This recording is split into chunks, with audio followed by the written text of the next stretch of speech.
It seems I've become bored enough to make a review video, which I think is what this is. Maybe.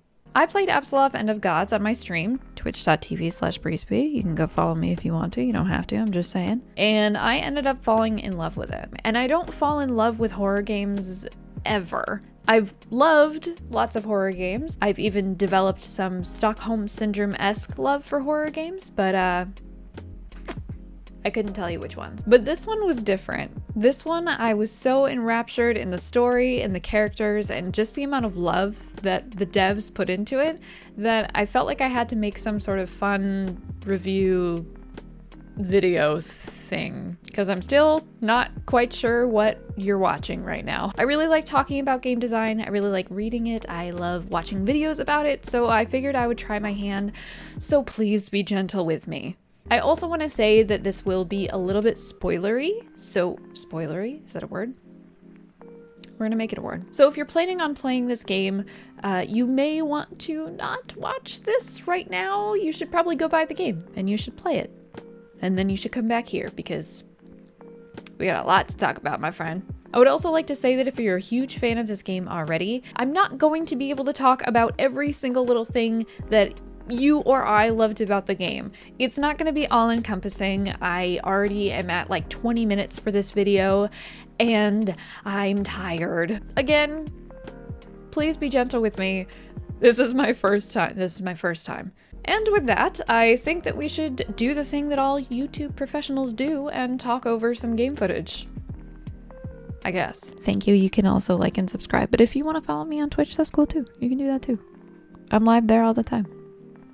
Twitch.tv/breezeby. It's right on the screen. You could do it. You could do it right now if you wanted to. Or later. I don't care when you do it. You don't even have to do it at all. I respect you. You're allowed to be here even if you don't support me. I have so much editing to do. It's like insane. Oh.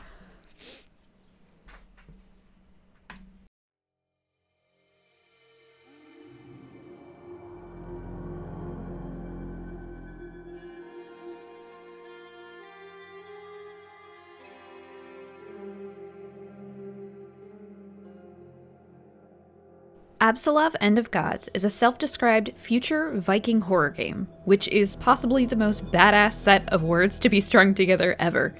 It combines Norse mythology with science and technology.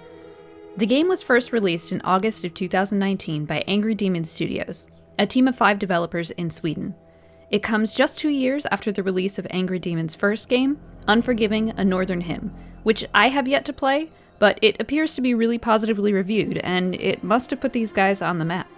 The devs said they took a lot of inspiration for Apsulov from games like System Shock and God of War, which I hadn't actually played prior to Apsulov, but the design inspiration was pretty apparent after seeing some gameplay.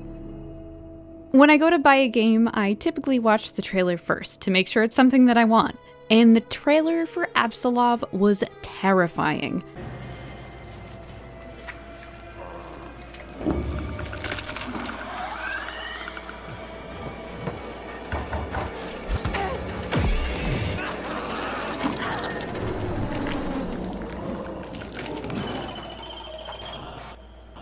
I actually put off purchasing it for a while because I thought it was that scary and I wasn't sure I would be able to get through it. But curiosity got the best of me, and I took the plunge with the intention of getting some good jump scare content for my stream. And while I definitely got that... Oh, Jesus! Cry about having to...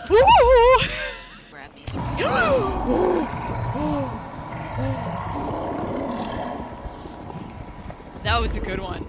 I also got a lot more than I expected from this game. To be honest, I was probably a little deceived into thinking it was scarier than it actually was, as it's definitely geared towards being more of an adventure game with horror elements. And there were still some classic horror elements to it. You know the ones. Blood on the floors, dead people strewn about, the Jabberwockies performing surgery on you. You know, the classics. As with many horror games, you spend a lot of your time hiding, crawling, and sometimes running, and you never feel quite safe.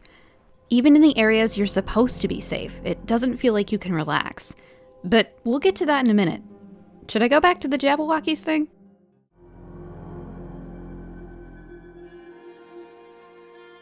You start off the game with very little introduction to anything.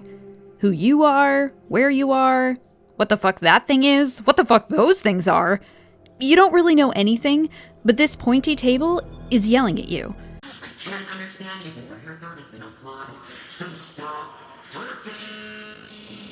You get a quick rundown on game mechanics as the angry table asks you to pick shit up, plug shit in, and use your fancy new cybernetic eye that they've just popped into your eye socket. You also sound like this. Your new eye is an introduction to the way of navigating the facility. Strange symbols and codes appear on the walls once you use the eye, telling you where you need to go.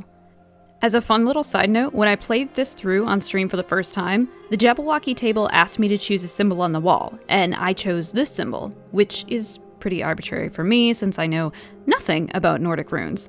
And the table did not like that.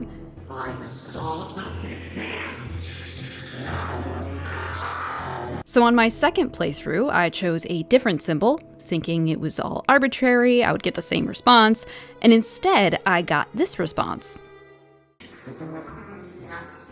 Yes, this is perfect, my dear. I knew you were perfect. My perfect creation. Which got me curious about the actual symbols, and it turns out that the first one I chose, Degas, or Day, symbolizes happiness, while this one, Hagalaz, or Hail, is representative of chaos and destruction, which is pretty cool, and I guess considered foreshadowing? As if you thought the table would be into symbols of positive affirmation? Anyway, you make the smart decision to get the hell out of there, despite not knowing where you're going. For a short time, you wander the facility without a weapon, only using your eye for navigation. But eventually, after following mysterious symbols and entering several mysterious, these things, you do end up with a weapon. But trust me when I say that nothing good ever comes for free. The weapon, named after the iron gloves of Thor, is called the Jerngripper, and it's given to you by this man, Dr. Anderson, who seems okay, if not incredibly suspicious, as he's the only other human, it seems, down here. We don't question it, though. Especially because he fixed your voice so you don't sound like you're deep-throating a popsicle the rest of the game. Anderson and his wife Sarah, who is not present but supposedly communicating from the surface, tell you they built this underground research facility you've woken up in. Unfortunately, you, Anderson, and the terrifying alien table are all trapped down here as the world above falls into chaos. Apparently, the research team researched a little too hard and unleashed the chaos of the 9 realms onto the world. Which, as you know, is a very relatable mistake we've all done once or twice. You can't blame them. And it's cool because you're gonna be the one to fix it somehow for everyone. Because why not? Essentially, the game is built around searching for 9 keys within the 9 realms that are then to be placed within a tablet called the Apsulov, which acts as a switch to open and close the gate to the other worlds. Get all 9 keys, close the gate, go to the Winchester, have an ice cold pint, and wait for this to all blow over. Now, I didn't know a thing about Norse mythology when I played it my first time through. When I decided to make a video for this game, I did a lot of research on the gods and the 9 realms, so I'd have a better understanding of the plot. And while I'm not saying you need to know a damn thing about mythology to enjoy the plot, playing it through after some reading made it so much more enjoyable. I actually knew the way these places all connected and the people they were discussing. For example, I had no idea what Niflheim was when they mentioned it, and I had already been twice. Anyway, I tried searching for Apsulov in Norse mythology, but it didn't seem to actually exist. I just kept getting Google search results for the game. So I figured the easiest thing to do would be to ask the devs where the inspiration came from. They explained that the word Apsulov is the word Voluspa backwards, which is the poem or prophecy in the Poetic Edda that tells of the creation of the world. The amount of lore and sheer attention to detail that went into designing the Apsulov itself is pretty fascinating, and I could probably make an entirely separate video about the design of the Apsulov itself. But if you're interested in those little details, I'm going to include a screenshot of what the devs sent me explaining their design process.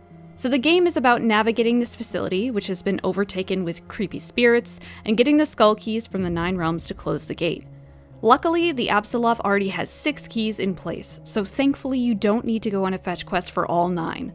There's a lot of stealth, some good solid jump scares, and a really nice twist at the end, which I don't want to completely spoil because A, you should play this game for yourself, and B, I didn't record it because I'm a fucking idiot. Anyway, let's look at some of the creepies you get to encounter in the game.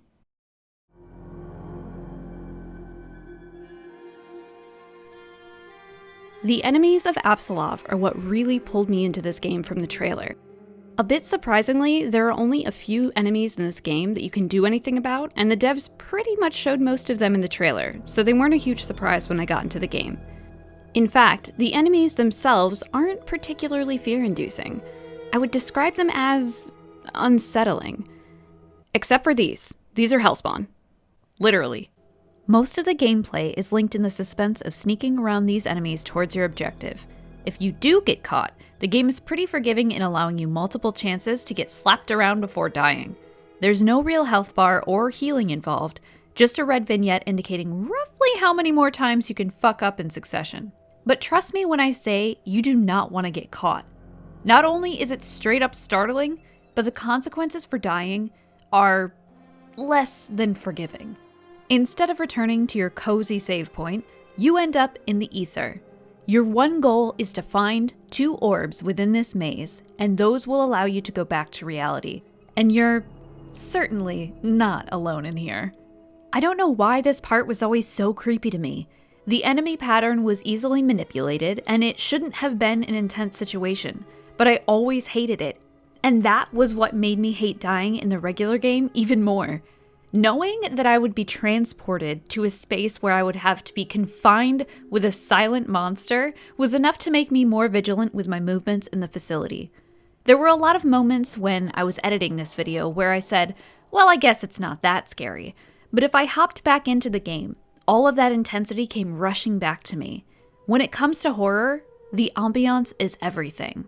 And this game nails it.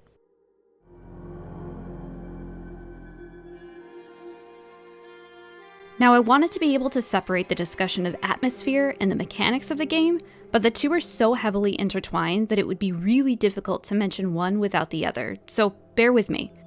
As far as atmosphere goes, this game feels big without feeling like you can get lost. It's relatively linear, which is great because there's no real map to follow, only objectives. And as someone who often gets lost in games, I really appreciated this. If a game becomes too much of a maze, it breaks the illusion for me. Now I'm not scared, I'm just mad. The sound design is great. It's got some eerie background noises, but allows for silence, which I think is far more unsettling than constant ambiance. It sets you up for some pretty good jump scares too. I was actually jump scared by the static environment from time to time, because these Viking pillars look so similar to the crying deer creatures in the dark. I'm not sure if it was intentional, but it was a great trick either way. While it is incredibly dark most places you go, you have this neato magic eye that lets the player see in pretty rainbows. I remember making a comment about how the rainbows took a slight edge off of the spooky vibes, but I still think it was a really cool way to help the player get around without just handing them a flashlight. Using the eye is pretty easy to understand. Its power diminishes over time, so the player can't just keep it on all of the time, but by the same token, its stamina replenishes rather quickly, so it doesn't really slow the player down if it runs out. In some games, I think making the player stop and wait for stamina to recharge is just a cheap way to extend gameplay, but Apsulov balances it out well. It's something that you have in the back of your mind, but not something to slow you down. Speaking of stamina, there is a function to sprint in this game, however there is no stamina for it whatsoever. There are sections of this game you can quite literally just sprint right through. At times I thought, oh, this is far too easy. Why would they let you run straight through an entire section? But I think this was a smart choice for a few reasons. One, there are parts of this game where running away and hearing the horrible skittering of spider creatures behind you is stressful enough. 2, just because you're running away from an enemy doesn't guarantee you're not running into another. And 3, it creates a balance with the use of your Jangreper. So as I mentioned before, your arm has been replaced with this cybernetic weapon that uses some sort of charge to shoot enemies and unlock certain doors. You can pick up extra charge packs to take with you and upgrade your arm as you go. However, because you have to manage your resources with the Jangreper and consider how long it takes to charge it in the first place, I think it balances the split decision of fight or flight really well. The player still feels like they have a bit of a say in how they approach enemies, and it forces you to make split-second decisions of whether you should run or fight. Making the wrong decision could get you caught, or waste your resources, which is arguably even more stressful when you need them. It involves suspense and risk without a ton of RNG. The dynamic does change a bit towards the end with your weapon, however. Let me set the scene for you.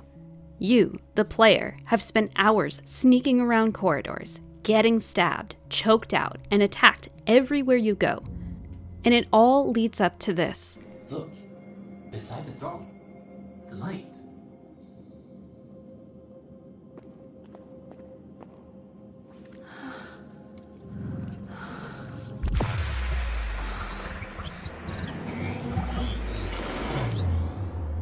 Did you just... How does it feel? My arm is cold. I can barely feel it. The Jangreper just absorbed the energy in the scythe and melded it with the atrium. This shouldn't be possible unless... By the gods, your body truly has the essence of hell inside. You're half god, whose power has been returned to you. The power to draw strength from death. The spirits, draw power from them. Destroy the lock holding us in this room, and let's get back to Midgard.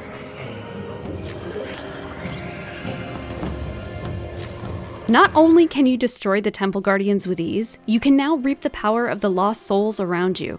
You cannot imagine how good it feels to tear your way back to Midgard, absolutely annihilating things that had you running away moments ago.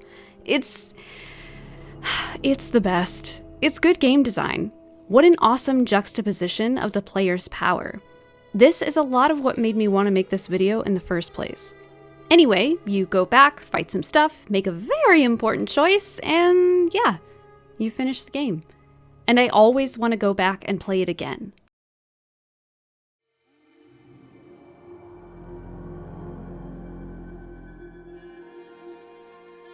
While I think that the Jangreper was a fairly intuitive weapon, there were times when it just didn't work. Or rather, the distance at which it worked was unclear and inconsistent for enemies as a whole. You could shoot these guys from far away, but it felt like every other enemy needed to be fairly close by. Or you would shoot an enemy at the range you're supposed to, but it would still have a few extra seconds to hit you before dissolving. Additionally, the reticle for this game is minuscule. You see that dot right there? That's it. That's what you've got to aim with. I can understand making it a full-size FPS style crosshair would be confusing and unnecessary, and generally it didn't matter, but there was some precision needed for the final boss fight, and it did make it a bit frustrating. This may just be my own issue, but one thing I noticed on both playthroughs is that I was so engrossed in the rest of the story that I barely cared who I, the protagonist, was. In a lot of games, the story centers around either the protagonist's journey or a journey the protagonist just happens to be a part of. Think Horizon Zero Dawn versus Outlast. I'm invested in Aloy's story, but who could really care about the protagonist in Outlast when all of the rest of this chaos is happening? Apsulov was sort of both, and I think it made the story a little confusing at times, especially in a first-person game where it's difficult to care about the protagonist because the protagonist is you. Don't get me wrong, the story itself is great.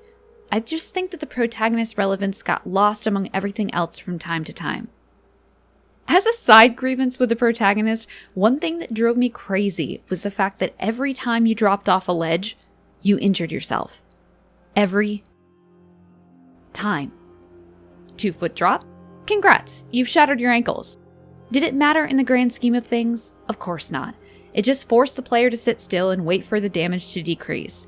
It was just a hilariously small annoyance that this woman was part fucking cyborg and yet her legs were made of pipe cleaners.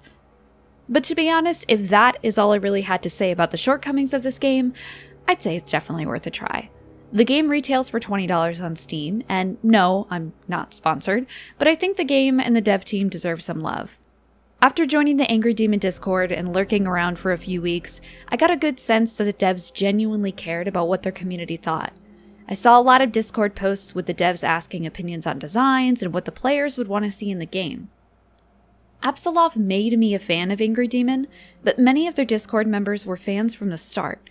What an awesome gift this game must have been for fans of Unforgiven.